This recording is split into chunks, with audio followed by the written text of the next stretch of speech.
Well, welcome everyone. Session 2 of Aspiring Entrepreneur. Um, Very warm welcome. And I would like to introduce you to today's host, which is Andrew Baxter, who has previously been the CEO of very large organizations, very large uh, ad agencies, Ogilvy and Publicis. And then besides that, Andrew is the chair for Sheldon Polk Limited, very senior position. And then besides that, Monica is a change leader and she works at Chartered Accountants Australia. So very warm welcome to you. And then a very warm welcome to all of the candidates as well and our mentors. So I would like to hand it over to Monica now. Thank you. Thank you so much, Kumar, and a very warm welcome to all of you and to the new joiners today. Today is a session from Andrew. And Andrew, I'm sorry I'm taking your show little beginning because I have a hard stop at 7 p.m. Having said that, my introduction, I think I gave last time. So I'm a life coach and I'm a qualified yoga teacher and also a change management. Sometimes people ask me, there's so many things that you have done, but I think what I feel is that they're also interconnected. So when you say yoga, or when I'm a life coach, or when I'm really educating or coaching someone on how they have to manage the change. So I think everything is sort of interconnected.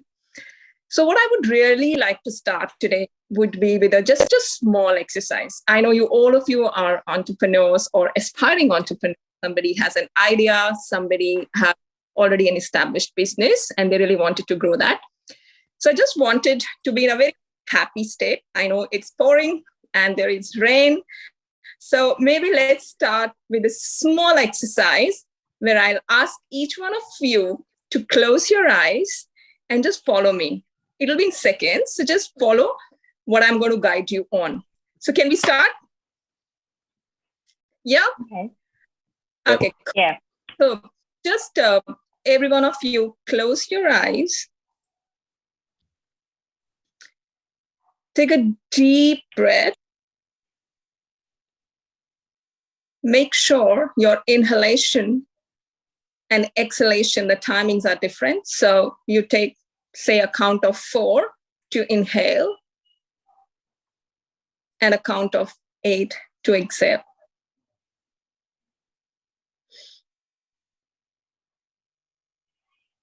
While you are breathing, get your awareness on what's success for you. I invite you to be in that happy state where what you are seeing is a successful you. Embrace that feeling.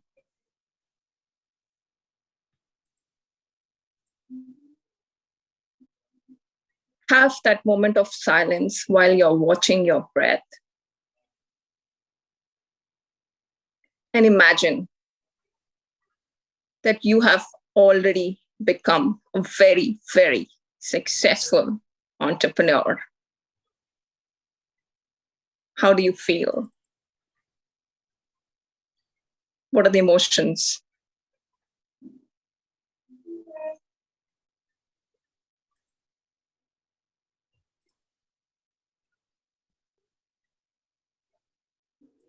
Imagine everybody is applauding.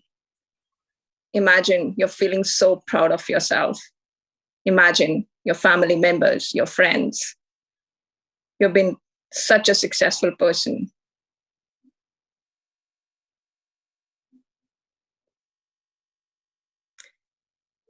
Now, with that feeling, slowly open your eyes and come to the actual world. That is the Aspiring Entrepreneur session number 2. So this is just a small exercise because I understand that you all are aspiring to become great entrepreneurs. And it is so good to see yourself in that end state. But yeah, there is a lot that goes before when you actually taste that particular success. So here I am today where I will actually providing you some frameworks that will be helpful in your journey. Mental well-being is extremely important And especially in today's world, which is actually coined as VUCA, that's volatile and uncertain, complex, ambiguity everywhere. Especially, you can't really make any sort of plans, but still we make plans. So as good as like I make a plan, I had actually made a plan for this weekend and I was going for a retreat and I was so excited and I paid that money. Everything was going well. And then the rain came in. So the world is so VUCA. So how do we really plan what we really want to actually achieve? And that's what I will be specializing today and taking you through something called as agile ways of working and agile ways of change management. Kumar, can you bring up my slide now? When it comes to entrepreneurs, the chronic anxiety and the burnout is much more than the normal employees, which is around 72%. And the reason behind that is because when you think of running your own business or your startups, you're actually trying to take the job of all the employees initially. You are the CEO, you are the CFO, you are everything. And then actually adds to your anxiety, that actually adds to your uncertainty, because you might be thinking of how do I get to my finances, how I'm going to manage everything on my own. So there are a lot of questions that come in your mind, but that's the time where your mental well-being plays a very, very crucial role. You have to think that the business is actually a marathon and it's not a sprint.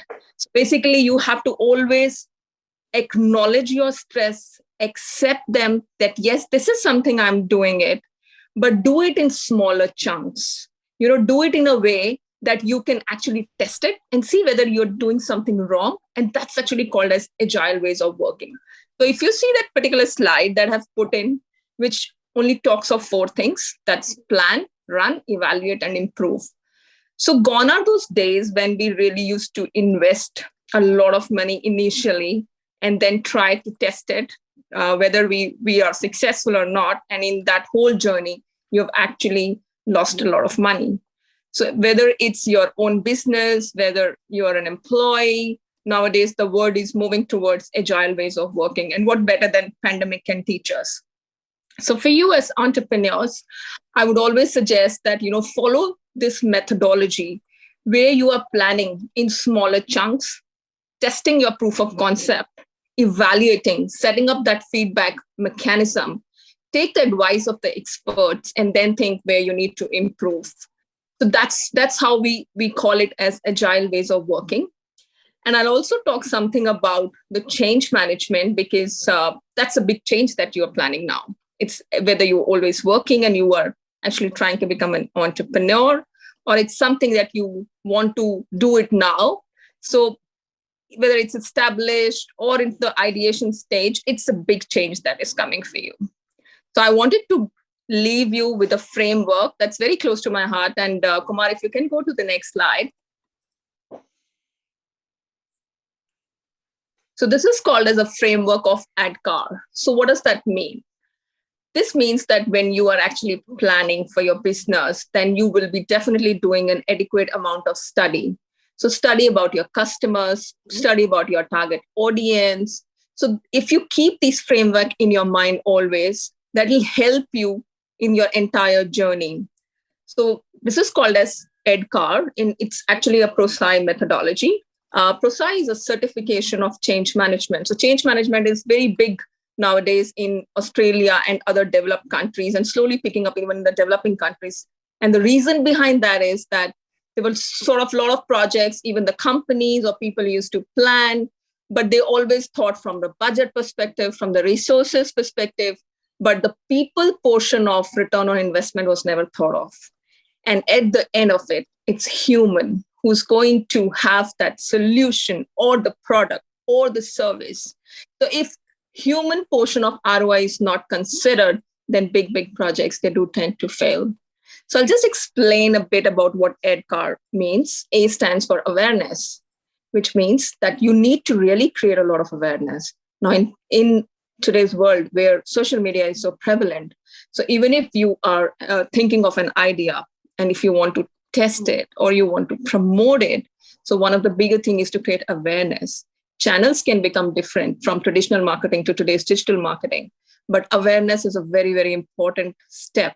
You have to make people aware of what you are, and just, hit their mind. Like, it's a constant repetition, which leads to constant remembrance. So awareness is a very, very important pillar in the entire EdCar journey.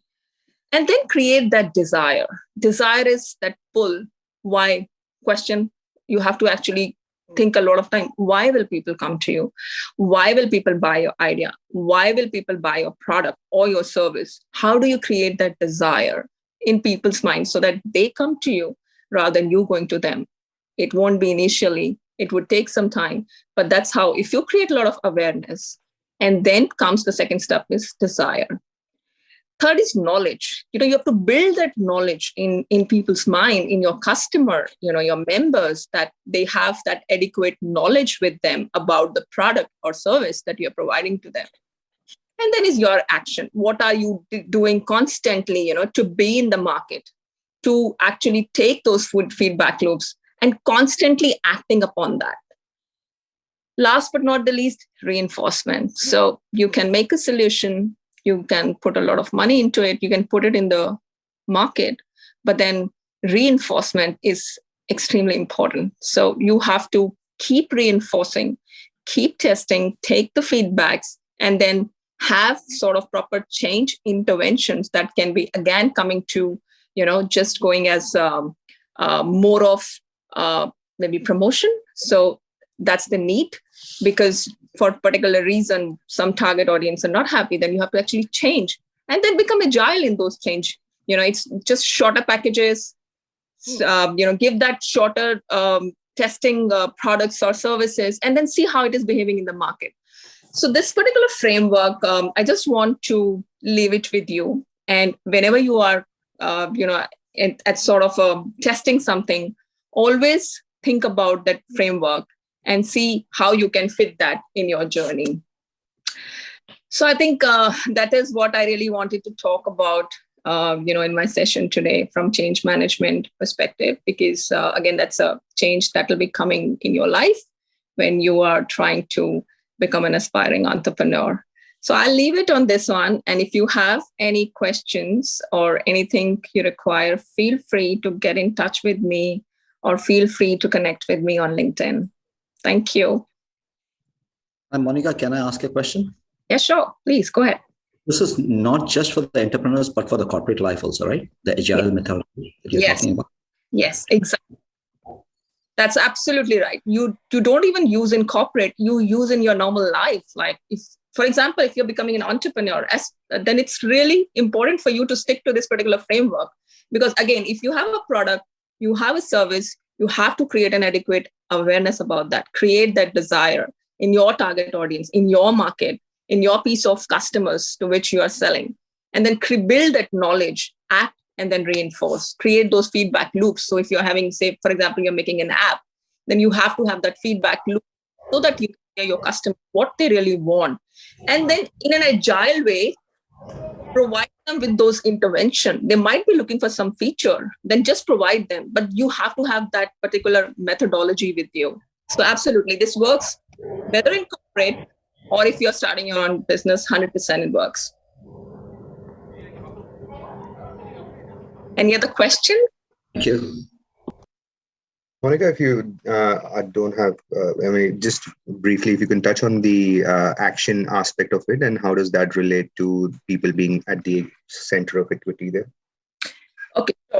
So when I say knowledge building, so knowledge building is your initial stage, right? So after building, it comes your action. So what are you doing after you build the knowledge? So action and reinforcement are kind of interconnected, but reinforcement actually comes when you are, say, established. And then it means that you can't just sit and now see that, okay, I put my product, it's working.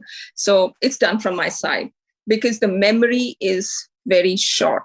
Attention span of people is very short, especially nowadays, if you see. So you have to constantly act. You have to constantly improve. You have to constantly listen. So listening is not only when people speak. Listening is also when you actually see their behaviors. So maybe somebody who was an active talker becomes kind of quiet, like, or one of your customer, you were seeing that, this customer was actually coming to me regularly, suddenly becomes quiet, or maybe the body language of that particular person. So which means that something is missing. So how do you need to act on that?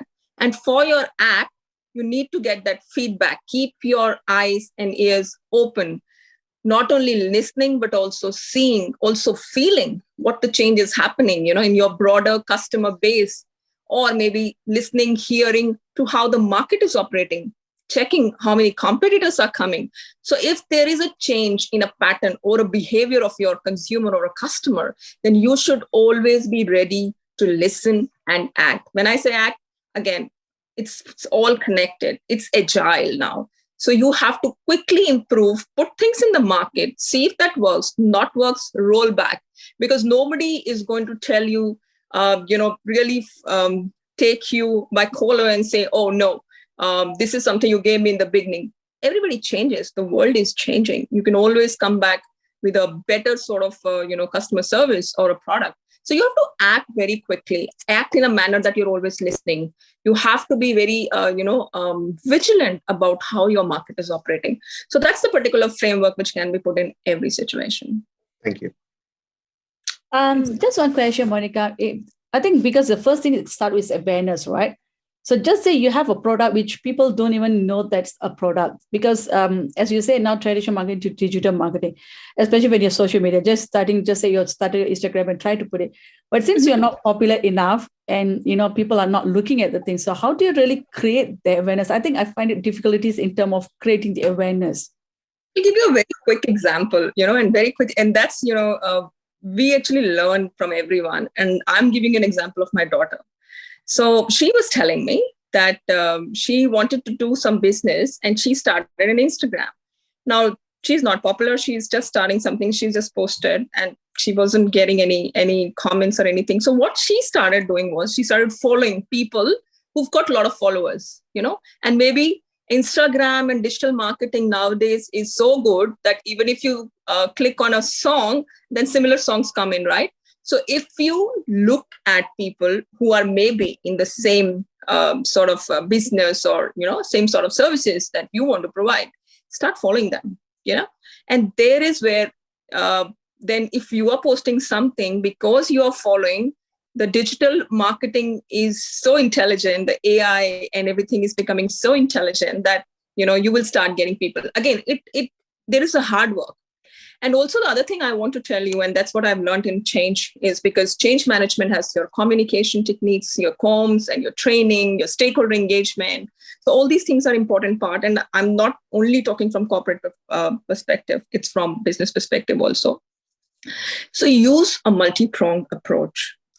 When I say multi-pronged approach, it's like look at all the channels that your customer you can think of are actually going to come to, whether even from communication perspective. Now there is no newspaper, but I used to work for Coca-Cola and I was there 9 years. And, I learned one thing over there was that if we have to post something or communicate to somebody, you have to be everywhere.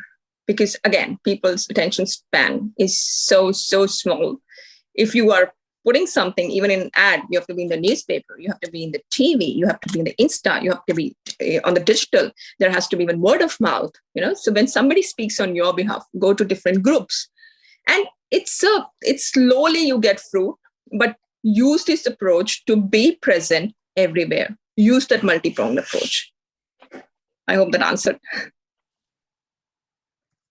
Yeah, thank you for that. Yeah. But I think in the beginning, especially if you're not a very social media person, that's where I think it's very difficult for you. Like, oh, I'm not a social media person, You might have a like friend. Facebook something, and then like you want to do something like you find, and after a certain time, you find it very difficult to do that. But Devika, start following people, That's how you create your own market. Start following. Mm-hmm. That'll help. Yeah, thank you. Hi, Ray. I saw your hands up. I wanted to reinforce something you were saying a little earlier about the idea that this is a change management methodology, but it's also almost a perfect parallel to a sales methodology. And if you think about it, every new entrepreneur is trying to create a change. Say, whether you just never used this product before, I want you to change and start using it. Or if you were getting it somewhere else, I want you to change and get it from me. And you can use the ADKAR model to just say, where are we breaking down? And Davina caught the same idea to say, all right, well, I already know my issue is on the beginning, the awareness. But you're going to move people through that. And you have to decide where you're breaking down. Are they aware of it but don't see the value in it? Are they seeing the value but don't know how to get it? Or you're just not quite getting them to that last step, which is motivating them to get up and go do it. But it's a very useful model for that purpose. And as I said, it almost perfectly parallels a standard selling model. It says, first thing they have to be is aware of your product. But there's all those steps to take them through before you get to, I'm going to go get one. Thank you, Ray. Yeah, thank you for supporting and adding that it's actually a sales model. Completely agree. If there are no further questions, then I think I'll pass it on to Billy. Andrew. All right, I'm going to share my screen in a second, but I'm almost going to build on what Monica's saying. That I'm going to see that little thing there. I'll try and get through as much as I can by 6:55 when someone else has got to jump off. But I want to talk a bit about the need to plan for your business and to make sure that you really understand what the story behind your business is, whether it's in entrepreneur or slightly more advanced. So the topic's really about the power of business planning. It was something that I didn't necessarily know enough about when I was a young CEO and managing director, but it's certainly something that I learned a lot about going forward. But there's some similarities that build off what Monica was saying. So let me share screen. I think hopefully, Kumar, I've got the ability to share from my end. You do. There we go. Yeah. There we go. Can everyone see that? Yep. I will not hit that button. I'll hit that button. There we go. That's good because I can see everyone on the right-hand side. So let me whiz through this. I'll talk for about 30, 35 minutes through this. I'll talk a little bit about what I'm doing in this space at the end, besides all my board roles that Kumar mentioned. And then obviously I want to open it up for questions, just like you had then. So I want to make sure we've got plenty of time for questions. So my first question for everyone on the screen, and I'm going to stop sharing for a second, is how many of you actually have a business plan currently? 1, 2, 3, 4. How many of you have got a long-term 3 to 5 year plan? So most have got more a 1 year plan. Those have put their hand up, yeah. Let me just show, and look, I think how many of our hands went up then is about right. So interestingly, if I just share again, 4 in 5 Australian businesses do not have a plan. Do not. And that's SMEs. Yet 71% of fast-growing companies, and fast-growing companies are that by their definition are growing by 90% a year. We'd all love to be growing at 90% a year. Those companies that are growing at 90% a year, 71% of them have a plan.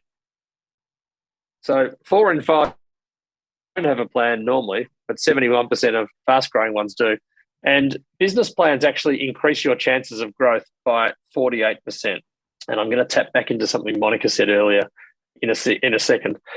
Of those that do have a plan, so 20%, 1 in 5, 76% said their plan was where they thought it would be. So in other words, they've envisioned the future by writing a plan, and guess what? 3/4 of them got to where they thought they were going to get to. And something that the technique that Monica just used about closing our eyes and imagining and visualizing success, I weirdly first got taught that when I was 12 years old, and I was a triple jumper, and I I became a top 10 Australian triple jumper. There's a fact that many people don't know. And you watch long jumpers, high jumpers, triple jumpers at the Olympics, or you watch for those that watched the Winter Olympics recently, you see them close their eyes at the top of the jump, right? And that's all about visualizing the perfect jump. They've been trained to close their eyes and visualize what the perfect outcome is. In my case, it was triple jump, the hop, step, and the jump. And, when I look back on it, I now realize that the first jump in most of my major competitions was my best jump.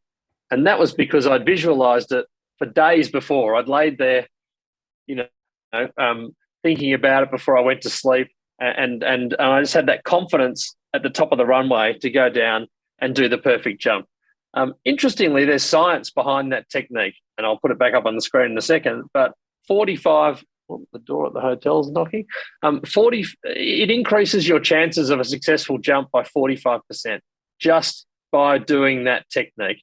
So a lot of what I'm going to show you today is some slides and charts that you should be able to close your eyes and imagine. So business plans should not be complex and too many words. Business plans should be simple things. And if you can close your eyes and visualize your own plan and tell it back as a story to somebody, you've got a far higher chance of success.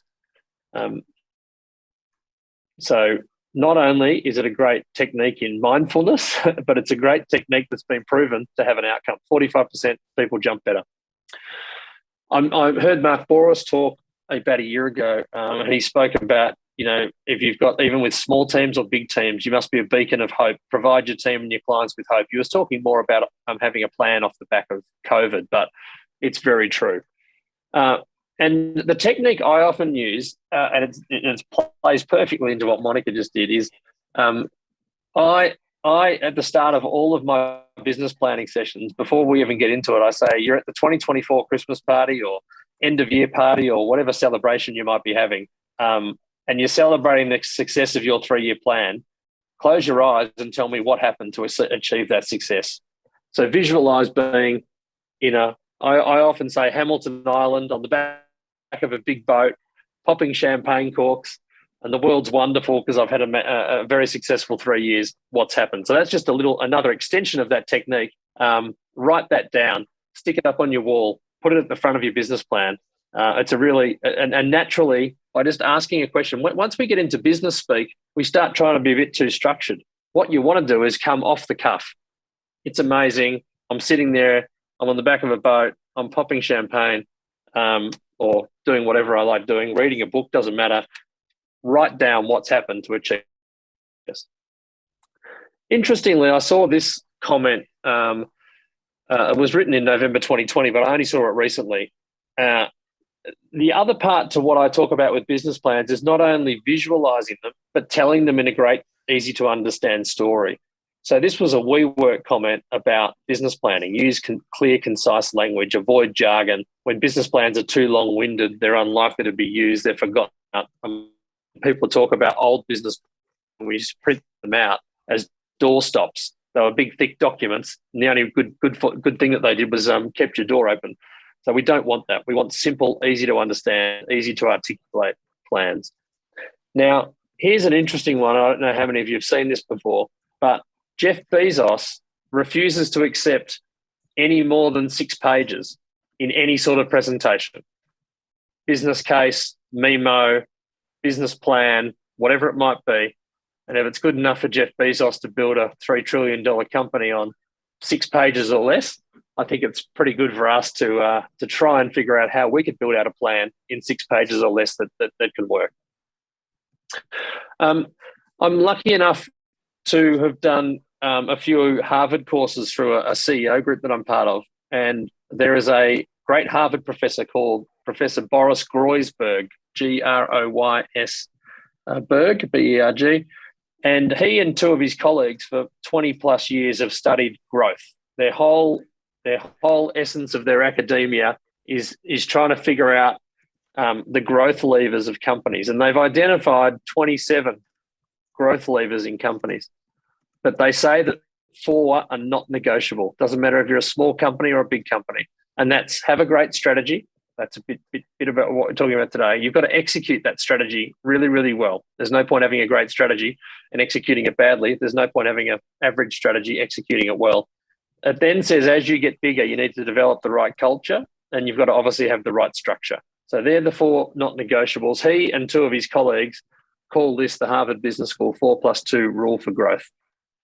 The 2 is out of the next 20, the next 23 drivers, you should be picking 2. One, you're either going to be a talent or a team-driven organization, or you're going to be a Jeff Bezos, Elon Musk leader-driven organization. And interestingly, they say that you either need to be innovative yourself, or you can partner with others to be innovative. Sometimes we think that we have to build out the innovation for our companies ourselves. You actually don't. You can partner with others to build out that innovation. So always, this is something I often come back to.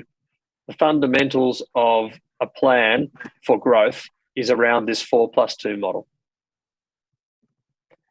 I now want to talk in 2 parts. I want to talk about longer term strategy, 3 to 5 years, and then I want to talk about additional 1-year plans that we were talking about before.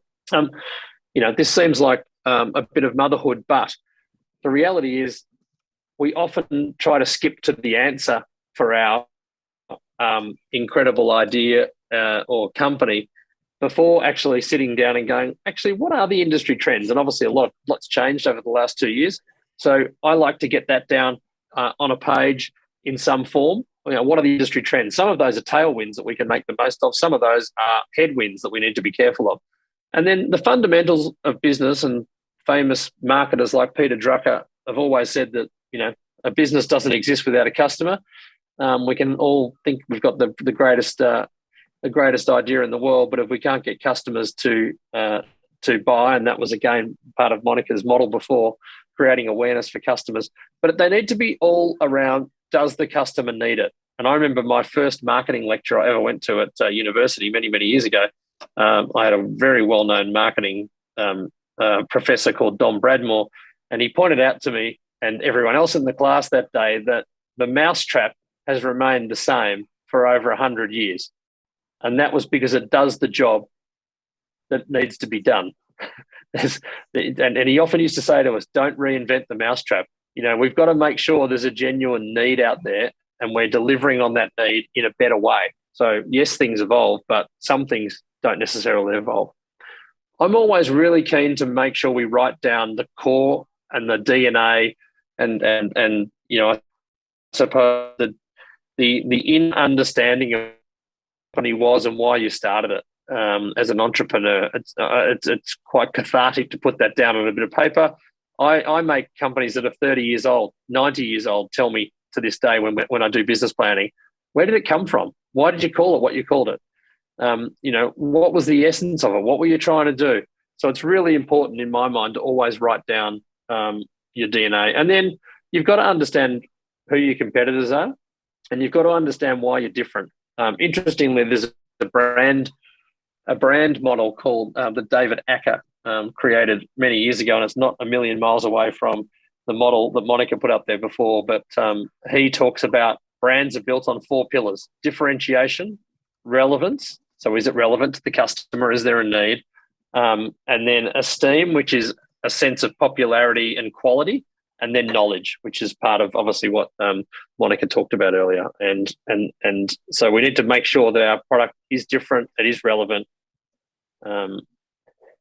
So again, when I talk about long-term strategy, I like if we go back to the Jeff Bezos bit, how do we get it under 6 pages? You need to be able to create an elevator pitch of your strategy.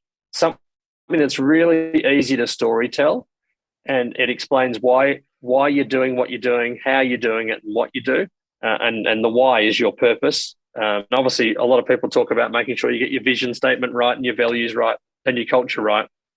The other key to any plan is a growth plan, is making sure you know how you're going to grow the business and what the stepping stones are to get there. So I'm going to talk a bit about all of those things over the next sort of 5 or 10 minutes. But before I do that, does anyone know because I'm going to use branding, because I just mentioned branding before, and as an ex-marketer many, many years ago, there's a storytelling technique to brands. Does anyone know where brands come from? Who invented brands? I believe it comes from the Tawfiq. Sorry, I'm Tawfiq here. Brand, the literal word for it is basically when you had to mark the herds with the hot iron, and make sure that you identify them. So it was a clear identification through a hot iron. Absolutely. There you go. Yeah. Bingo. and it does sound so obvious when someone articulates it so well like that. But if you think about 3,000 years ago, a farmer would take their goats, sheep, donkeys, whatever, to the market to sell it. And they needed to identify that it came from their farm, and they needed to identify what the breeding was at the time, if that made and what would often happen at the market would all of a sudden one of the farmers would start to get 10% more from a price point of view, and they could identify that brand was the brand that was getting 10% more money than all the other goats, sheep, cattle, pigs, donkeys, whatever it might have been. And they might go up to that individual and say, how come you're getting, I'll come back off the screen for a while, I'll tell the story. How come you're getting 10% more for your animals than we're getting for ours? And that person might go, well, it's funny you mentioned that, because I've started doing something where I take the animals down to the stream on my property every afternoon, and there's some long grass there, and I let them eat the long grass and have a drink every afternoon, and it seems to just fatten them up nicely. And it feels like other people have noticed that. People are buying them. They taste a bit better when they eat them. So I've sort of just continued doing that. And so all of a sudden, the farmers explained how they've actually created a great animal. And then, of course, the competitive farmer would go, well, I can't let this point of difference get away. I need to stay ahead of the competition. So I'm gonna get out of bed every possible day, and I'm gonna create the best animal I can to take to market. And whether that's be taking it down to the stream, eating, it might be even day in, day out, to maintain that margin. And for those of you who've watched Simon Sinek, who's made a lot of money on YouTube doing his TED Talks, he actually says that the structure I just explained, which is the history of branding, where we describe what breed of animal it was and which farm it came from, then we described how that farm produced such a good quality animal, and then the farmer finally figured out that he or she was going to be driven to breed a great animal.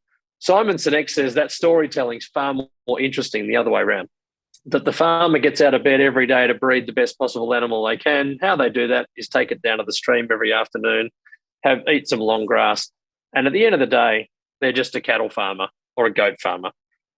We tend to defer with our business to tell the what. And someone told me many years ago when I was running advertising agencies that there was 8,200 advertising agencies in Australia. So don't tell me that you're running an advertising agency, because 8,209 others will tell me the same thing. So we've got to figure out to not defer. And I'll show you something in a minute, because Apple never talk about the fact that they're a mobile phone company, a computer company, and a music video catalog company. They would never say that. So as part of your storytelling for your business, we've got to get out of the habit of just defaulting to the what. We've got to get into the why. And again, the shortcut, and I'm going to give you all these slides later, but the shortcut I like to use is, why do you get out of bed every morning as an entrepreneur? What's driving you? What is that outcome you're looking for? And then give me the best possible, example of how you're doing that. And then tell me the what. I'm running a business that is, I'll use the example from earlier. I'm running a business that, gives people their groceries within 15 minutes once they order them online. So we've got to get back into the higher order of that. As I said, Apple, if I took stuff from their website, they're wise to empower people with breakthrough services and devices. How they do it is through beautiful products that are really easy to use. But as I said, they don't talk about being a computer company or a mobile phone company or a music and video catalog company. If I think about John Lewis with the famous Christmas campaigns in London at Christmas time, I think that they're there to find inspiring gift options for their customers at that time of the year. And when someone says, well, give me an example of how you've done that, they say, well, Elton John, the musician, actually received his first piano for Christmas from a John Lewis store when he was 6 years old. Now that's pretty amazing that it inspired him to be a great pianist and performer. Now, Simon Sinek's made a lot of money. I don't like challenging brilliant models like his, but we do actually around the world have a shortcut to how we tell stories. And I'm going to prove that in 1 second by asking a couple of you a question. We do use that technique that I've just showed you, but we tend to add something at the start of that technique and we tend to add something at the end of that technique. So everybody, I'm coming back off the screen, everybody has got a story about either their first part-time job or their first car. And I haven't missed many people when I've done these for over 80 companies. There's always someone who's got a very good story about their first part-time job or their first car. So there's no right or wrong. Who wants to tell me a story about either their first part-time job or their first car? Who wants to volunteer? Here we go. Yes. Tawfiq. Thanks, Andrew. My first part-time job, I remember it because I got sacked. And I got sacked in 1.5 months of it. I was a good guy of the hotel industry. I come from a customer service perspective. So first impressions and storytelling was a part of my job. But what I did not realize was being objective about it was equally more important. And the job that I got in Australia was a sales job. So my recruiter told me that, well, you've been the good guy of the hotel industry. Now you're coming into hotel sales, so you're going to be the bad guy of the hotel industry. I did not take him seriously, to be honest. I said, well, customer service is always first, and I took that on board. 6 weeks down the line, I realized he was right and I was wrong. Taking up my second job was very challenging because sales was the second option as well, and my ego had hurt, my self-esteem and pride had hurt. That I got sacked from my job. But yeah, the second job came up as sales as well. But I remembered that you've got to be the bad guy, but you don't have to. You don't have to be the bad guy, but you don't have to lose your objectivity. And that's how I continued in business development and sales and branding and marketing. Excellent. So, what do people remember from that story?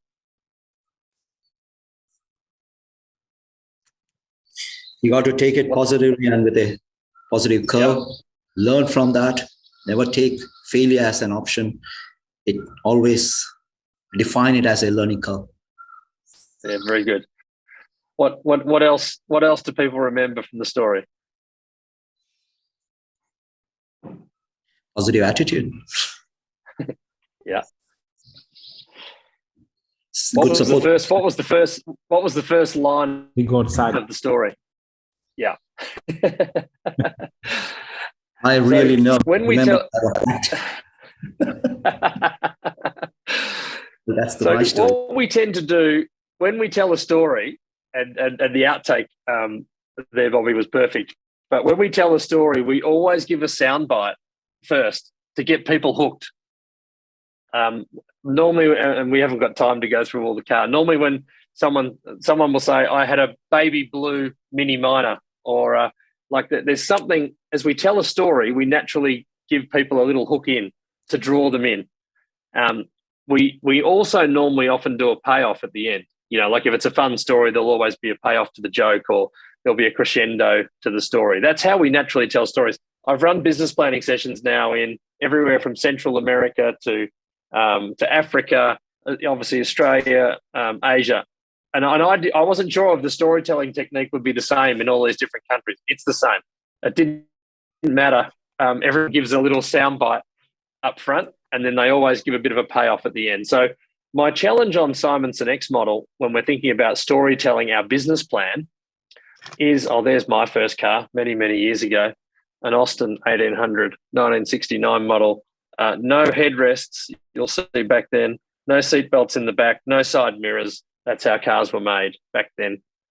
There's a very long story about me being at a country party in the middle of Victoria, and I fell asleep in the back of the car. It was perfect. There's no headrest. You can put the car back, and I woke up to find my friends putting a sheep in the car next to me. Anyway, that's a story for another day.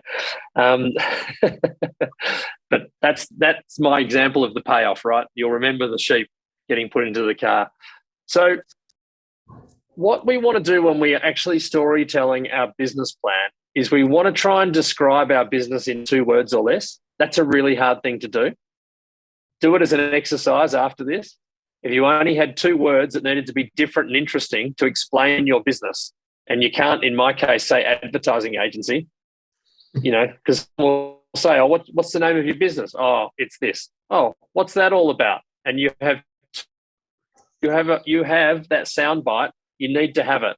And if you're at a barbecue or a dinner party or having a coffee with somebody, there's a moment where they're going to lean in, like we wanted to hear the I'm Sax story, or there's a moment where you sort of go, hang on a minute, I'll just have a think about something else over here. So it's one of the hardest things you'll do is to try and to say to somebody, yep, my company's this, and it's all about blah, blah. We are the blah, blah organization, or we are the blah, blah company. Try and surmise it into 2 words and do it bite that draws people in. Why we bother every day is because of this. If you don't believe it, here's how we showcase it. Here's what we do. So I'll give you an example. I'll stick to the advertising agency ones while I'm thinking about it. But I did this exercise for a Newcastle-based regional advertising agency a year or so ago called Enigma, and they quite happily let me talk about them. And again, I told them they weren't allowed to say that they were an advertising agency.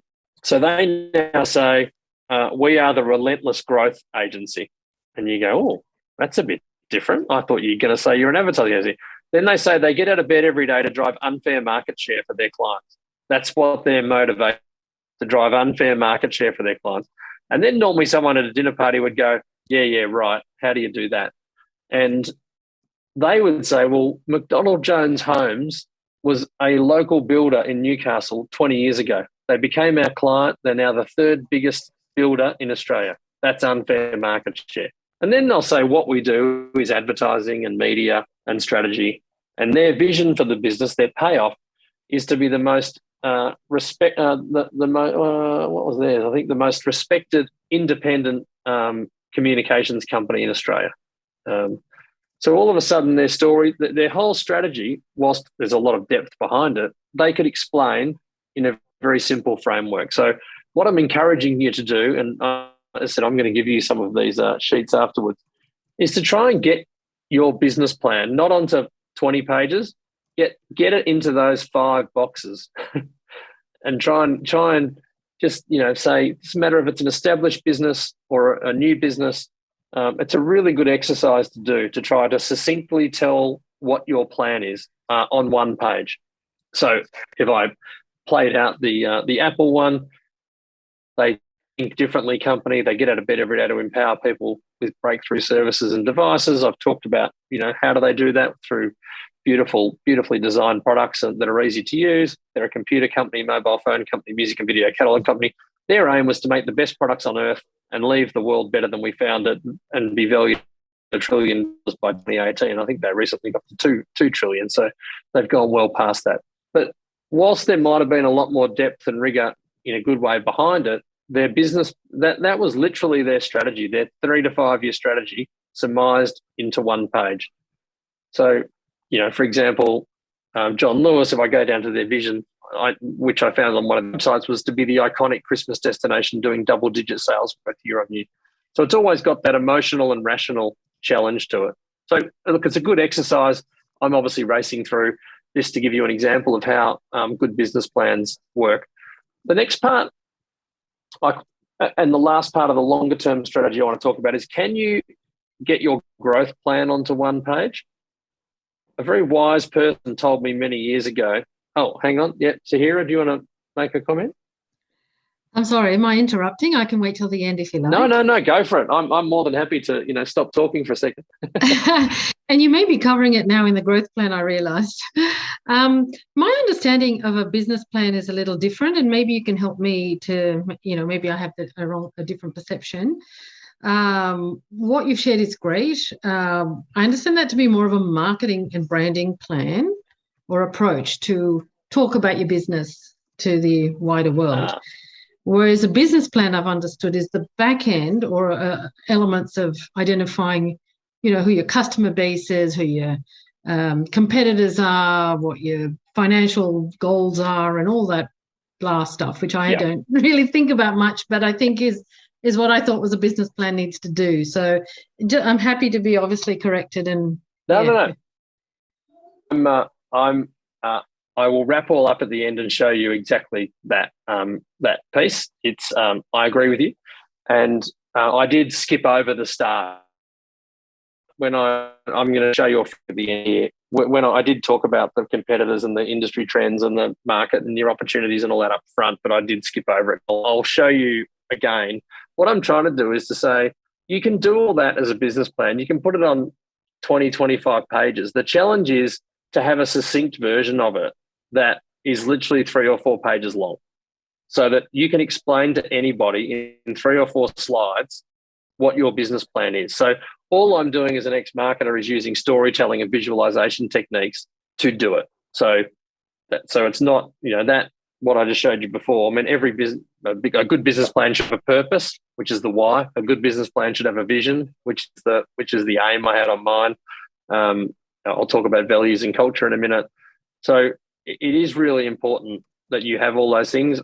I suppose what I've unpacked after running, I mean, the quick background on something like Publicis, when I ran that was a $170 million company with 12 companies reporting to it and 1,100 people. You needed a succinct understanding of what the plan was. And I think that's the biggest challenge with plans that I've seen. Many corporates, they think they should be all of these rigorous things, and then no one ever refers back to them. When we do our business planning sessions with clients, we still give them the 200-slide version, and then we give them a 14-slide version. And not many people refer to the 200-slide version, even though we've done it for them. So I'm agreeing with you to sort of show that I think particularly when you're an entrepreneur and you're a growing company, and people will ask you, what's the plan? What's your vision? Where are you going? What's the purpose of the company? I'm just trying to build that and help you put it into a framework that taps into, I suppose, my old marketing skills to enable you to more easily tell it. Okay, no, thank you. I think the reason I raised it is because I work with organizational culture, and this is exactly what we need to drive the right culture to deliver the strategy. And I've done it for mine. I guess where I'm lacking, and people have asked me this, is that back end stuff, which I haven't really done. The analysis, the goals, not the goal setting, but the projections and all that kind of stuff. So that's why I was a bit confused. I thought, I've been seeing that as the business plan. And yeah. So anyhow, that's fine. Maybe I need to follow a template. Yeah, no, well, at the end of this, I'm going to give you guys a template of how I think you could summarize your business plan into 4 slides. And you can then put the rigor behind it. The financial one's coming right now. I can see another question popping up from Bobby. Yes. Question is, it's a quick one.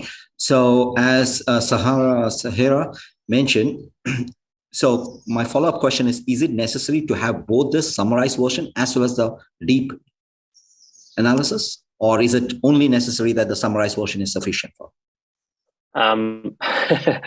Maybe I'm biased from what I'm discovering. I think it's nice to have the full rigorous version sitting there in case you want to refer back to it. Of the 80 companies I've done this for in the last 12 to 18 months, and I'm talking about everyone from startups through to $500 million companies and some very well-known brands, the only one that they use is the 14-slide summary version. Got it. Thank you. Because, so a wise man once told me that there are only 5 ways to grow a company, and this, Sahara, is going to answer part of your question, because there's 2 ways to look at it. There's one way to look at what money, and we'll always say, we believe this market. Well, that's fine. You can talk about that.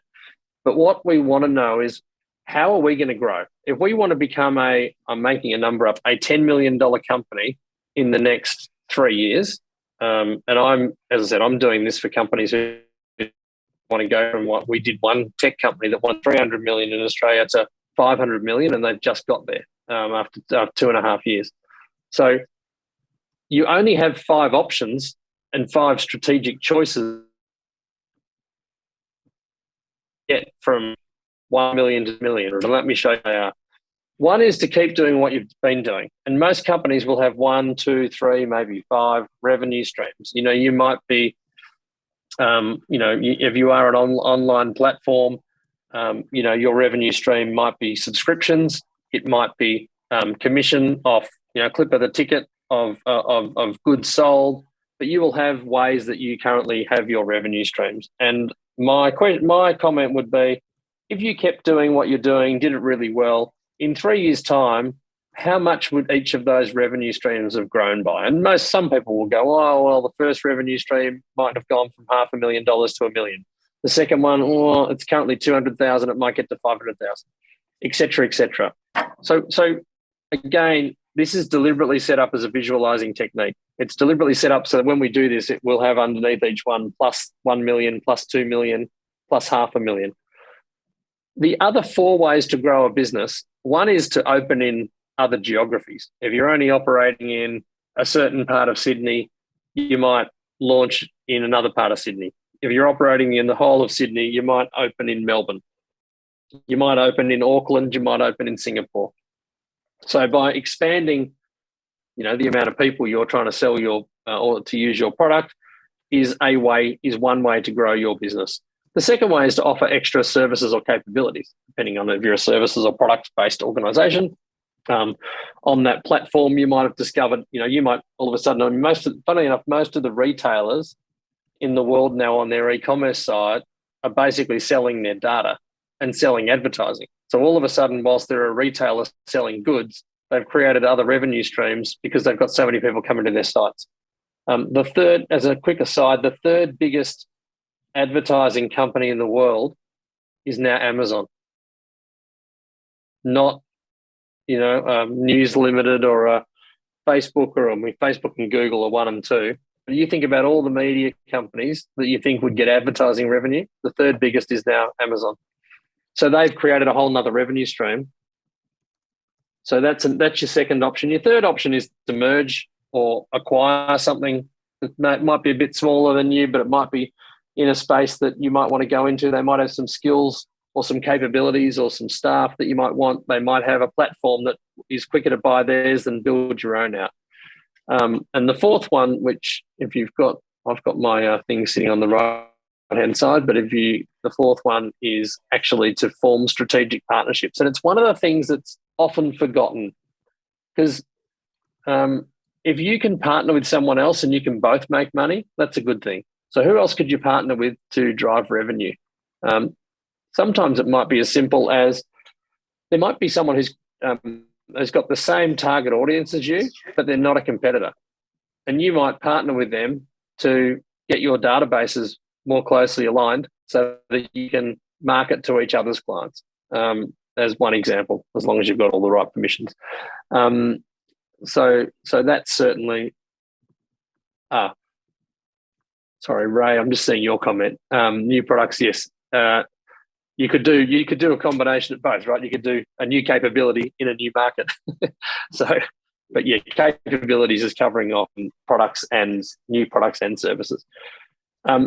And what this does by putting this onto a page is it focuses you, because I often do with a company, which was one of the big funds management companies, and they were talking about all sorts of options that they had. And all of a sudden, 2 of these buckets on this page were like 3 times as big as the others. And all of a sudden, the penny dropped with them. Oh, my God, if we're going to put it's those 2 buckets. So it's a really, and again, I'm skimming through this, when we do the 24-hour business plan, it literally takes 24 hours, 4 6-hour sessions. So we're skimming through this as a bit of a top thing for you guys to do. Yes, sorry, go, Tafiq. So the capabilities that you are mentioning about, are you talking about upskilling yourself? Sorry, my earpiece just cut out. Just ask the question again. are we talking about in the capabilities area? Are we talking about upskilling yourself in the company, like new capabilities in the company?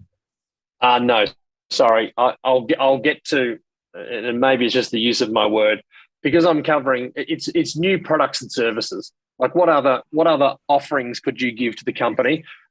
In a minute, we'll get onto what sort of resourcing, systems, etc. you might need to do it. Right. So we're really at this point doing the higher level.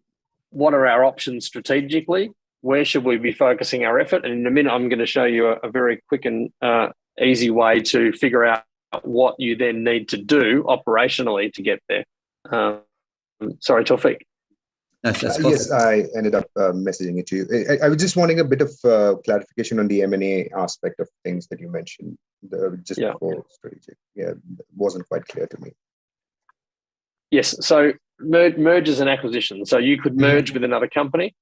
Sometimes there's companies out there that are actually very good companies, but they're just struggling a little bit. Their business may not be on paper worth much, and you're better off teaming up together to solve the same problem. Agreed. So how early in the stage of a startup would you recommend that? It depends, right? But if you've got, I spoke to a company today, and they were talking about building a platform to match. I won't quite say what it is, and I said, I could tell you 3 companies that have already built that platform. They're just not using it for what you want to use it for. And one of those companies is not doing very well. So why wouldn't you buy that company, take their platform and use it for what you want to do? Yeah. So it depends on what you're looking for. Sometimes you're looking for, it could be a great sales or marketing person or a great second leader or, co-founder. And there's different reasons why you might want to do a merger or acquisition, particularly early on. But to my thing, if it's cost effective and fast tracks where you're going, then why not have a look at it? You don't want, in early stage, you certainly don't want to be spending a fortune buying another company. But if all of us, what did John Singleton, who I worked for quite a while, and some of you might know, or some of you might not know, but he was a characteristic ad man in Australia, and he used to say to me, I'd rather have 50% of something than 100% of nothing, right? And by that he meant I'd rather get together with somebody else and make a lot of money than try and do it myself and make nothing. So it was quite a fun comment, but yeah. All right, let me keep going, because there's a few questions that are popping up that will come in this, and then I think we can have a good conversation at the end. Whoops. So back to Tahira's point around culture. Again, being a CEO for 11 years, culture is really hard to unpack. It is management-wise how you live out your vision and your values. I'm a big believer that you should include strongly your vision. I talked about vision before, but your values and your culture within your business plan. Many business plans fail because you don't get the culture right. If you go to that 4+2 model from Harvard I mentioned, are not negotiable. So again, I've tried to find a framework that over time I figured out worked for me, that I'll quickly show you how it works in a second. But it can make or break the company. And often we forget about values and culture when we're starting a business out. But all of a sudden, if we grow from 3 people and we get to 15 people, we haven't thought about this, it can really hold you back. So very quickly on culture, I've just here used the Apple example to keep playing that out. But their values, they only have 3 values. In their people, they value simplicity, humanity, and creativity. That's what they say they value in their people. Values are what you are going to value in your people and what you are going to value in your team. As I said before, culture is how you live out your values and your vision. I've got it written down as a name. We always default to behaviours. What behaviours are we going to accept or not accept around our values and our vision? And we've seen many companies, get tripped up by accepting behaviour that becomes unacceptable. But what we forget is that systems and processes are also a major cultural challenge. So if, for example, we have in this one for Apple, creativity, but all of their office space was uninspiring and cramped and all of that, all of a sudden, we don't have a system or process there for creativity. Or if all of a sudden our systems were really cumbersome and time consuming, then that wouldn't enable simplicity, for example. So my thing is to just make sure and you check in on all of your systems and processes and that they are enabling your values rather than actually causing the opposite. The other one is symbolism. And this is a really hard one, but I'll give you a couple of quick examples. I did this recently for a company who talked about we value team players and collaboration. And when I asked the team about that, one of the young people in their team said, well, how can we be team players when the leadership team sit upstairs in fancy offices and everyone else sits downstairs? And so every day they were walking in the door, being told that the company was all about being team players, but there was a visual as they walked in the door every day that said that they weren't. So we've got to make sure that these things are sorted out. And look, you could spend 3 days talking about culture, but I'm just giving you a quick little framework here is to say, make sure you get your values right. What are you going to value in your team? The values should be what you value in your team to deliver on that elevator pitch of your strategy and plan. But just make sure that you understand the symbolism, the behaviors, and the systems and processes. And even though you might be small now, get them all down so that when you grow, is clear. New person you hire, you're crystal clear about what these are. So just from a time point of view, I want to quickly talk about execution because a number of you have hinted at, well, how does this all play out? So I like saying, okay, if that's, and I'll show you my framework in a minute, but if that's our 3 to 5 year plan, what do we need to do in the first 12 months to execute it with excellence? You remember the 4+2: strategy, execution, culture, structure. I'm a big believer in, and there's so many different ones of these, but I'm a believer in what I call the 8 pillars of executional excellence. They're in alphabetical order so that you remember them. I've seen the 6 Ps, the 5 Cs, the you name it with these. I just created one that hopefully is more memorable. So what is it we need to do in the next 12 months from a marketing point of view to deliver on our long-term strategy? What is it that we need to do from a business development point of view? Our new business. What is it that we need to do from an operations point of view? What is it that we need to do from a product point of view? I normally would do product first. Obviously, if you've got a long-term plan, you need to sort out what your product or service is, and then I would go back to the marketing, new business, operations. But MNOP, who are our core clients? Do we have a plan around them to either retain them or grow them? Retain them at the least. So our client relationships, our customer relationships. Who are our strategic partners? We talked before about strategic partners. Who can help us deliver on our plan, whether they're helping us make money or they're supporting us? We talked before about innovation. Who might be our innovation partner? Who might be our CRM platform that we use as a partner? Then talent is obviously our team and our people and culture. We just talked a lot about that. I learned probably the hard way over my time as a CEO that if you get those first 7 right, then the ultimate outcome is the financials. You actually don't have to worry about the money. For those who've been in bigger businesses before, and I heard some of you talk about working for Coke or whoever else, if the company has a bad year, 1 or 2 of these bubbles is normally the excuse. Oh, we lost one of our key people. Oh, we lost. We had 3 major pitches for big new clients and we lost them all.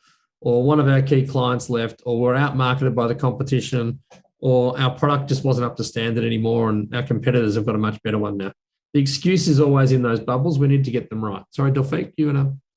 Yeah, just in terms of sequence, I was wondering, where would you place talent? Most people who work with me in this particular group would know that I keep telling talent is overrated, it's attitude. So where would you in that sequence place talent?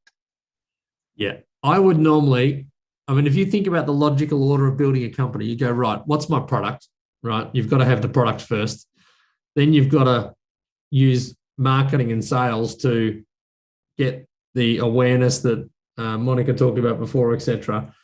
Then you need, so then when you've got clients, then you need operations and talent to deliver, right? You need resource, either operations or talent to deliver it, and you might need strategic partners as well to build either your product out or your operations or your talent. So they tend to run in a bit of an order like that. It's interesting because people like Richard Branson will say employee first, product and customer second, right? And that's because he's a believer that now he's got a great product already, really. So all he's saying is if I can get my employees believing in the product, then they're going to get the customers to believe in it as well. So there are a number of different theories, but so the converse of this is I've had so many people come into my office. I might have hired a new general manager or a new managing director for a division, and they will say, I'm going to grow this whole business. The whole plan's going to be around people and culture. And I will say that's one of the 7 things you're going to do. Or they'll say, I'm going to build this whole business around that's 7 things you're going to do. So you just can't forget, as you execute, the clues to successful execution are in those 7 bubbles. Yes, there's a whole lot of financial modeling, to Sahira's point before, that you need to also build out. That's pretty important as part of a classic business plan. You need to understand the journey. So even if I go back to that 3-year growth plan on a page, you then need to understand, well, what does year 1 look like? How's that going to play out? Make sure you've got all your cost efficiencies, all of those sorts of things we still go through.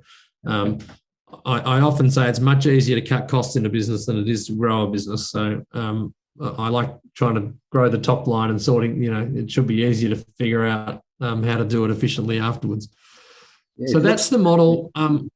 Sorry, you go. Yeah. No, I was just mentioning about like the model that you mentioned, like product, marketing, sales, operations, talent, strategic partners, client relationship, new business, and then it goes into a loop and ultimately the financials. Yes, absolutely. And often once you're up and running, I say to people, genuinely sit down and mark yourself out of 10. Where's your marketing at after the first year? Is it, I did this the other day for somebody and they said, 2. We haven't really focused on it too much. And I'm like, well, okay. So that's just one little exercise to do that. There's another one where I say, just go through your people and culture and just say, what are we doing well? What are we doing not so well? What do we need to start doing, stop doing, continue doing? Turn it into a brainstorming session to try and make sure that you understand what you need to do in the next 12 months to deliver on your long-term plan, and then turn those into goals and tactics. I'm a big believer in goals and tactics. Once we've done this exercise, normally when I'm doing business planning, I make sure we've got as many goals and tactics as we can under each of these bubbles, so that we've got, you might end up with 4 or 5 goals under marketing and a whole lot of tactics, and then 3 or 4 goals under sales.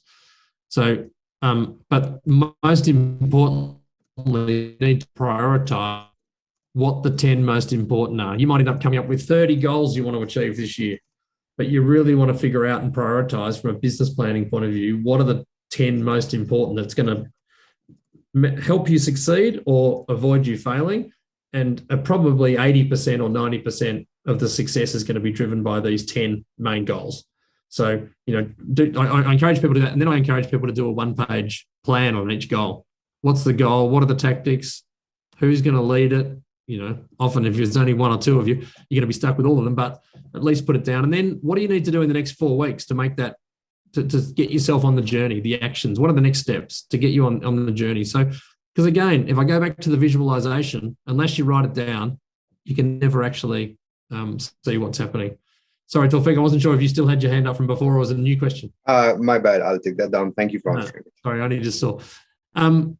So very quickly summing that up, and then I'll quickly show you what I do from my clients, and then I can give you guys access to one of these. But as I said, strategy and execution with the culture, 4+2.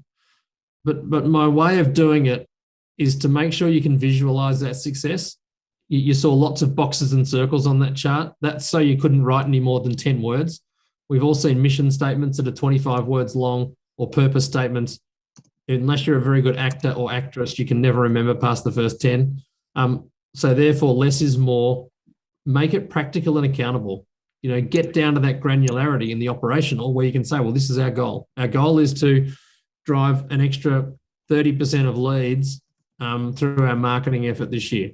Here's the tactics that we're going to do it. And then my thing is to share these, it doesn't matter how big or small your team is, share the summary of these types of plans, because the more people that buy into it, the better.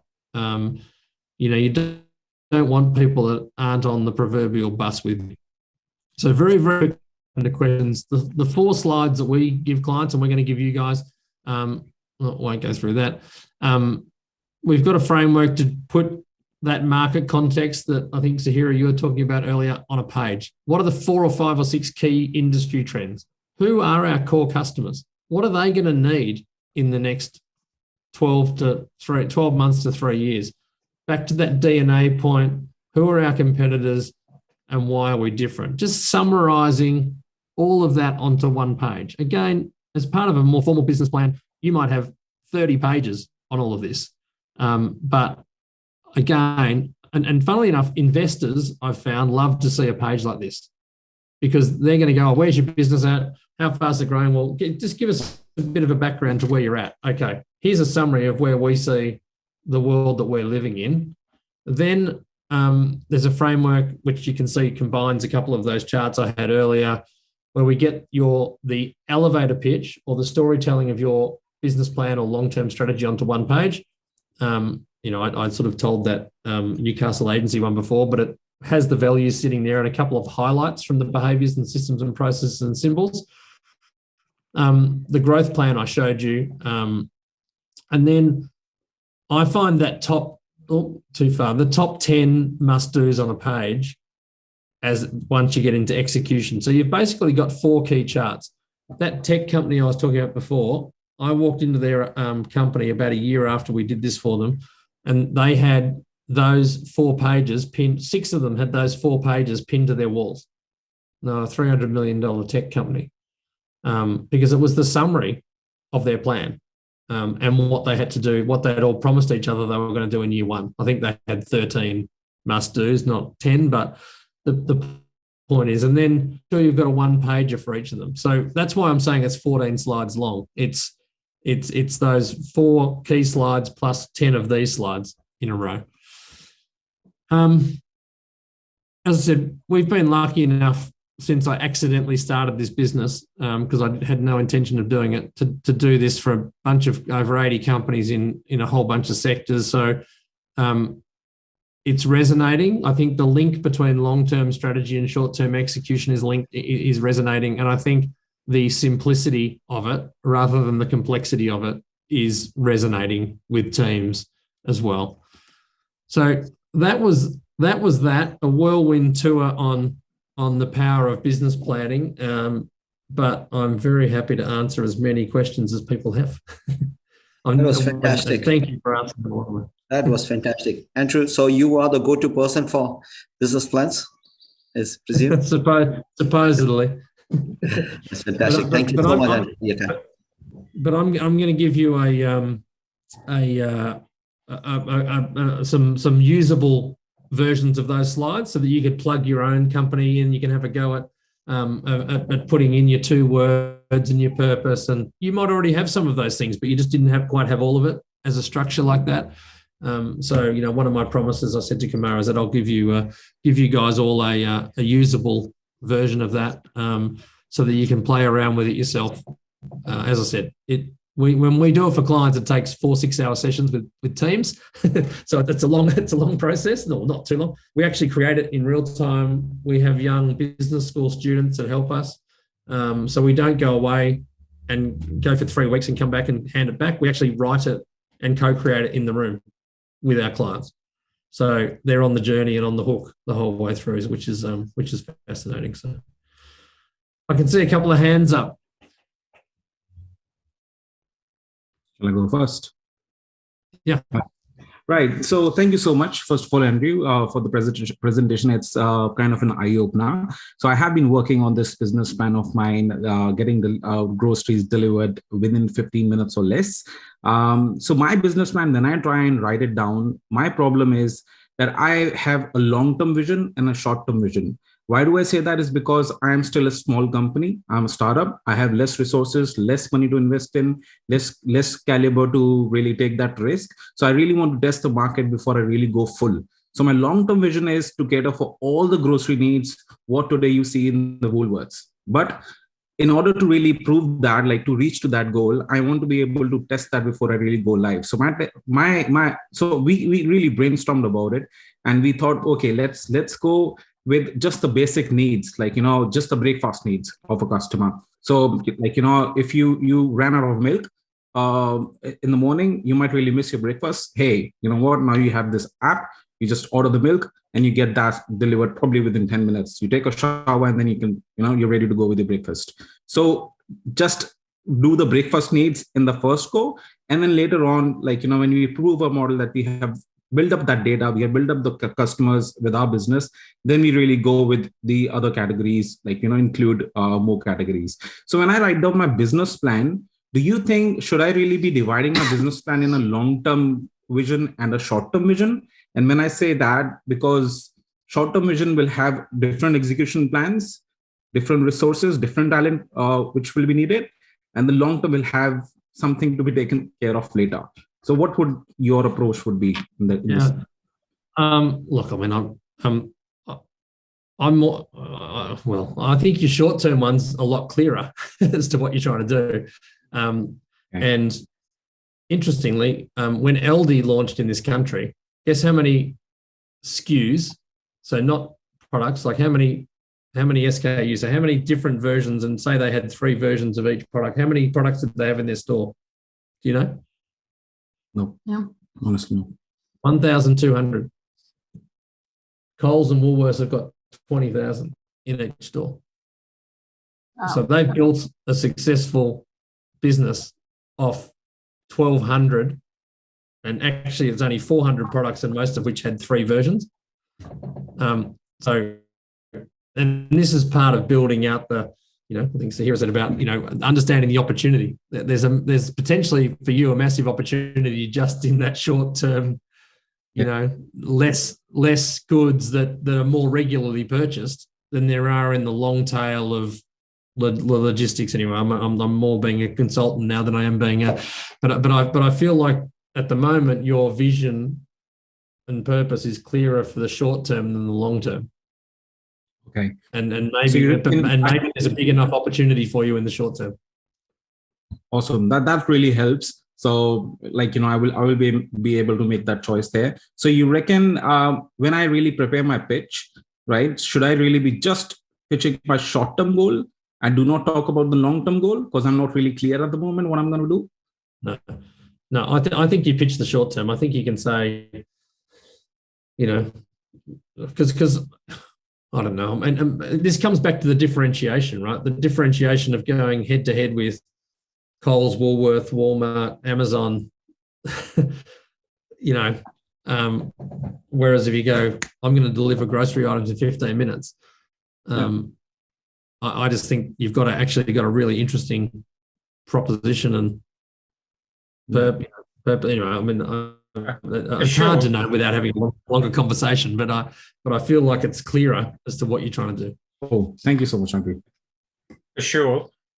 Isn't your short-term goal really a proof of concept for the long term?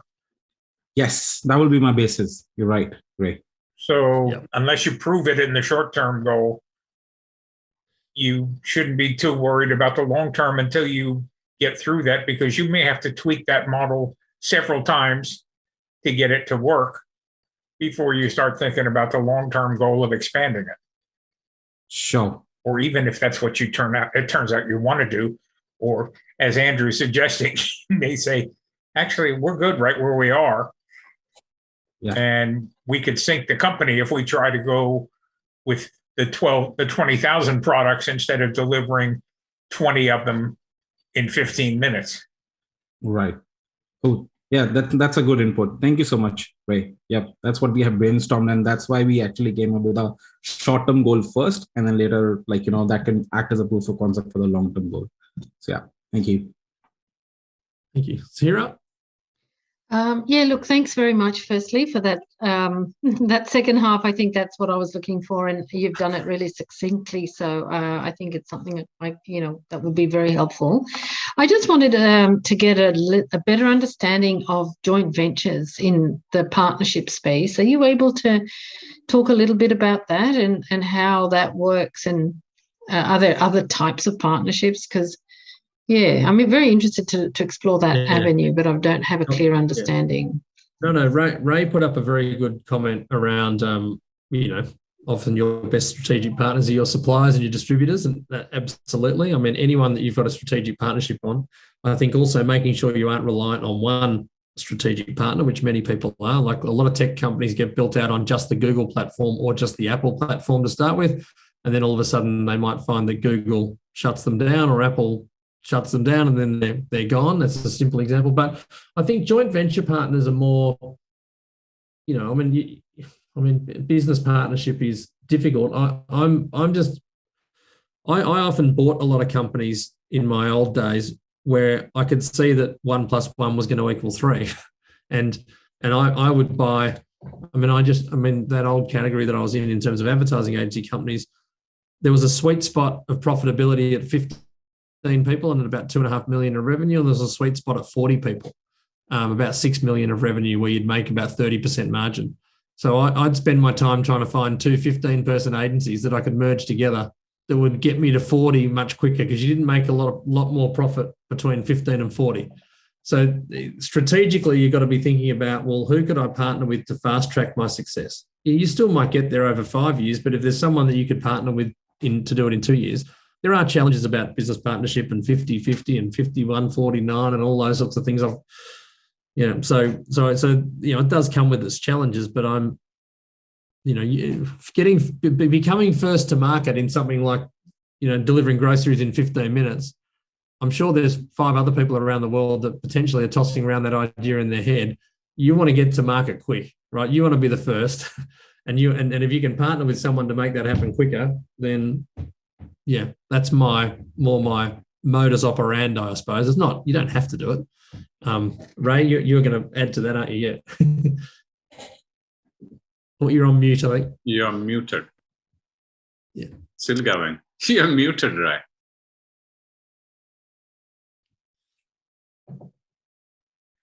Just simple point. If a strategic partnership is like getting engaged, a joint venture is getting married. And when you think about breaking off an engagement versus getting a divorce, that's the difference between working up a strategic partnership and actually going into forming a new business with a partner. I actually love that analogy. Thanks, Ray. That's fantastic. Okay, my question here is is the business plan, well, I assume that's the business plan is a living document, keeps evolving? Yeah, I don't like changing the longer term strategy too much, but obviously if the market context changes, then your strategy might somewhat change. But I absolutely update the top 10 things to do at least annually. I mean, it's like a rhythm of business, Okay, that was year 1 of the plan. What does year 2 look like? What are our 10 priorities this year? So that's what becomes more of a ongoing changing document. But I mean, things like your values really shouldn't change too much over time. Your vision and your purpose really shouldn't change too much unless, as I said, the whole market you're in gets turned upside down and you need to pivot somewhere.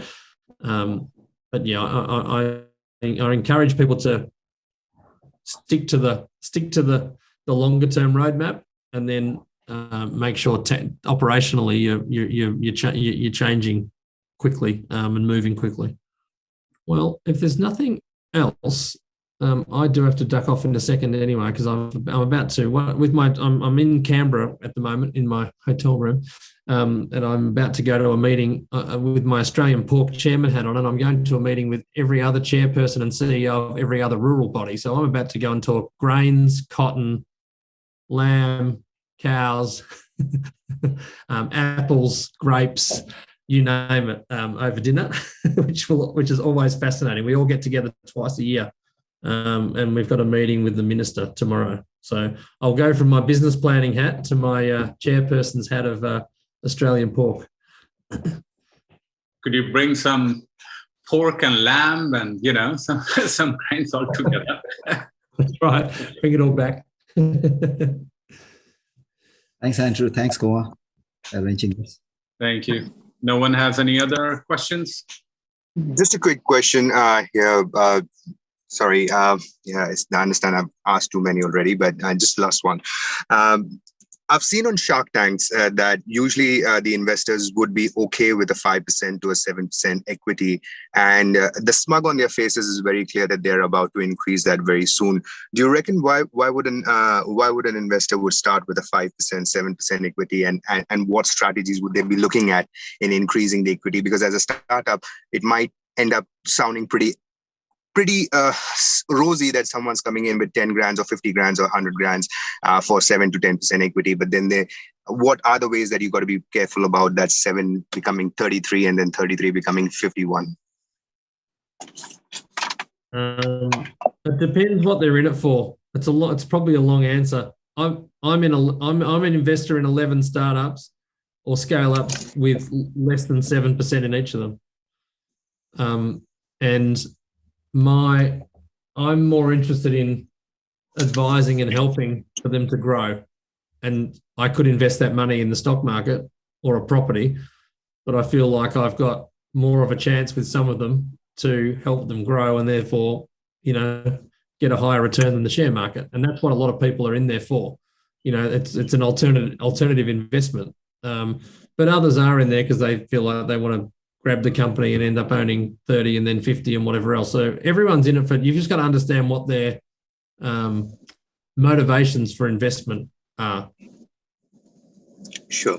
And I've asked this in regards to the business plan side of things, and I don't know if it's more on the legal side, but at the planning stage, what would you advise as a startup or a scale up to look for when you are planning a business to eventually be either acquired or strategically partnered with? From an investment point of view, or from a business plan, when as startups, when we are planning a business, what are the things that we should be keeping in mind to ensure that at least our processes and our fundamentals are robust enough that it doesn't get toppled with someone's greed, if for a lack of a better word. Yeah. I mean, part of a lot of times when I do this business planning for startups and scale-ups, it's so that they can articulate their story better. Because a lot of investors, they see 100 of these a year, right? Which is the Shark Tank thing. And if you can very clearly articulate your strategy or your business plan across a couple of pages, they're far more likely to have a longer conversation with you, is my experience. I mean, they're looking. Yeah. Anyway, yes. Right. Okay. All right. Okay. Yeah. I wouldn't quiz you on this further. Thanks, Andrew.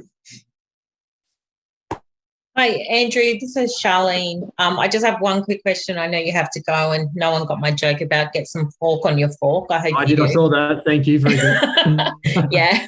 I just have my question's around sort of two-pronged in that I am an Indigenous-owned business, and we come up a lot with people coming into the market wanting to basically leverage off government policies. So sort of like, how do you, I guess, personally, I've been burnt, but so have a lot of my friends where they've done those strategic partnerships. And it's sort of like, how do you identify early on rather than when you're already down the track or you're starting, you've even started the business, like what warning signs should we look out for where someone's not got our interest in heart when you're talking about the vision and mission of the business and your why. Like, obviously, they're not going to be aligned with that. So I'd be interested to know your thoughts on that. And my other question is how do you identify the product? Like, our biggest issue at the moment is we know everyone in our market wants our product and wants our services, because we do a lot of stuff around environmental, social governance.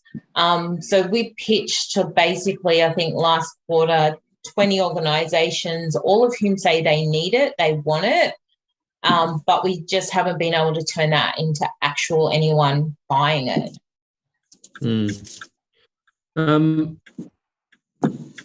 Couple of things. Good to see you on here. My wife's Indigenous. Where's she from? Darug country. So, and I chaired an Indigenous tourism attraction in Cairns until a year ago. But look, it is tough. I think two things. There's a number of questions in there, but I'll quickly answer. One is, if you've got your purpose and your vision right, it should enable you to be clear on the types of people and companies you want to partner with or hire.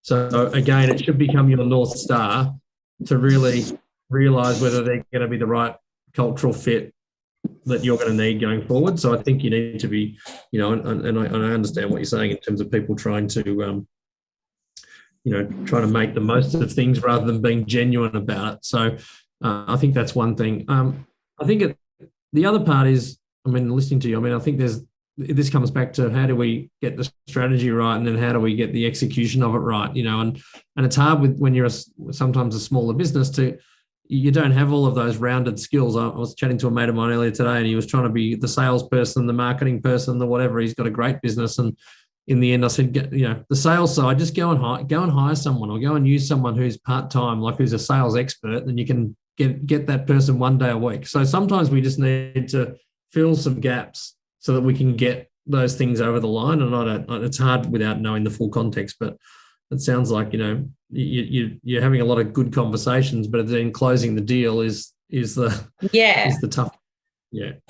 So yeah, hard, but maybe there's someone that might be able to help you, like that on that front, to either train or to help close those deals, like some space. It is a tough thing to do. Okay. All right, I'm going to have to run. But thank you all, and great to meet you. And thank you for those that are pinging my LinkedIn now. I'll get back to all of you. It's just Andrew Baxter 3, if anyone's looking for me on LinkedIn, because it's a very common Scottish name. So there's a lot of Andrew Baxters on there. Sorry to hear. But thank you. Become number 3. Oh, I didn't get in quick enough. But you are number 1 in terms of business plan. That's what I would say. Thank you, Kumar. Very good to meet everybody. I'm running, and good luck. And I look forward to seeing you on some of the other calls. I'll definitely be jumping on some of the Wednesdays. Thanks very much, Andrew. We do appreciate that. And thanks, Andrew. Thank you. Thank you. Bye-bye, everyone. See ya. Thanks, mentors, and looking forward to seeing you all. Thank you, Andrew. Wednesday. Have a good night.